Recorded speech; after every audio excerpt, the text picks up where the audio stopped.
மதுரையில் நடந்த திருக்குறள் தொடர்பான கருத்தரங்கில் ஏராளமான மாணவ மாணவிகள் பங்கேற்று பயன்பெற்றனர்.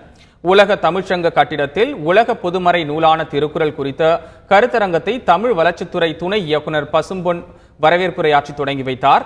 உலக அமைதியும் திருக்குறளும் என்ற தலைப்பில் கருத்தரங்கு நடத்தப்பட்டது. தமிழ் வளர்ச்சிக்கு திருக்குறளின் உலகளாவிய தேவை குறித்த விவாதமும் நடந்தது.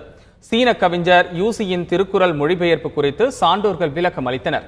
இந்த கருத்தரங்கில் இலக்கிய அறிஞர்கள், தமிழ் வளர்ச்சி அமைப்பினர், பேராசிரியர்கள், பாடலாசிரியர் ஸ்நேகன் மற்றும் கல்லூரி மாணவர்கள் பங்கேற்றனர். திருக்குறள் உலக அமைதியும் திருக்குறள் உள்ள ஒரு தலைப்பில் ஒரு ஆய்வரங்கம் நடந்தது. அந்த ஆய்வரங்கத்தில் கலந்து கொண்டது மிக்க மகிழ்ச்சி. பெரும்பாலான பேராசிரியர் பெருமக்கள், அதே போல் ஐயா சுந்தரமூர்த்தியினுடைய சொற்பொழிவு என அரங்கம் நிறைந்த காட்சிகளாகவும் ஒரு ஆரோக்கியமான ஒரு தமிழ் ஆய்வு கூடமாகவும் இது இருந்தது. ஆய்வு அரங்கமாக இருந்தது. இதுபோல் நிகழ்வுகள் மதுரையில் தொடர்ந்து நடக்கணும். அதுதான் எங்களைப் போல வளரும் கலைஞர்களுக்கும் எங்களைப் போல கவிஞர்களுக்கும் மிகப்பெரிய வழிகாட்டுதலாக இருக்கும்.